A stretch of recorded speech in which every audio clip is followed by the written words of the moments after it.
দেশের স্বর্ণবাজারে আবারও দেখা দিয়েছে দাম বৃদ্ধির ঢেউ। বাংলাদেশ জুয়েলার্স অ্যাসোসিয়েশন বাজুস নতুন করে সোনার দাম বাড়ানোর ঘোষণা দিয়েছে। শনিবার রাতে এক বিজ্ঞপ্তিতে বাজুস জানায়, প্রতি ভরিতে ১,৬৮০ টাকা বৃদ্ধি করা হয়েছে।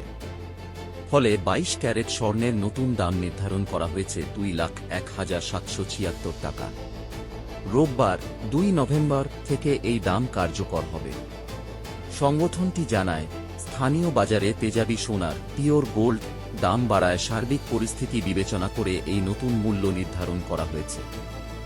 নতুন দামের হিসাব অনুযায়ী ২২ ক্যারেট সোনা ২,০১,৭৭৬ টাকা, ২১ ক্যারেট সোনা ১,৯২,৫৯৬ টাকা, ১৮ ক্যারেট সোনা ১,৬৫,০৮১ টাকা, সনাতনী পদ্ধতির সোনা ১,৩৭,১৮০ টাকা।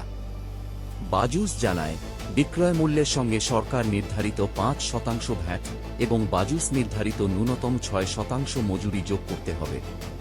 তবে গহনার ডিজাইন ও মানের ওপর নির্ভর করে মজুরির তারতম্য হতে পারে। এর আগে গত ৩০ অক্টোবর ভরিতে ২,৬১৩ টাকা কমানো হয়েছিল সোনার দাম, কিন্তু মাত্র দুদিনের ব্যবধানে আবার বাড়ল দাম। চলতি বছর এখন পর্যন্ত ৭৩ বার সমন্বয় করা হয়েছে সোনার দাম, যার মধ্যে ৫০ বার বেড়েছে এবং ২৩ বার কমেছে। অন্যদিকে রূপার দাম অপরিবর্তিত রয়েছে। বর্তমানে ২২ ক্যারেট রূপা বিক্রি হচ্ছে ভরি প্রতি ৪,২৪৬ টাকা, ২১ ক্যারেট ৪,০৪৭ টাকা, ১৮ ক্যারেট ৩,৪৭৬ টাকা, আর সনাতনী পদ্ধতির রূপা ২,৬০১ টাকা।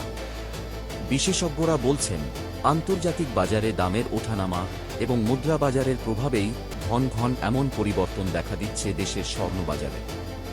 রেগুলার সোনা রূপার আপডেট পেতে আমাদের চ্যানেলটি সাবস্ক্রাইব করুন।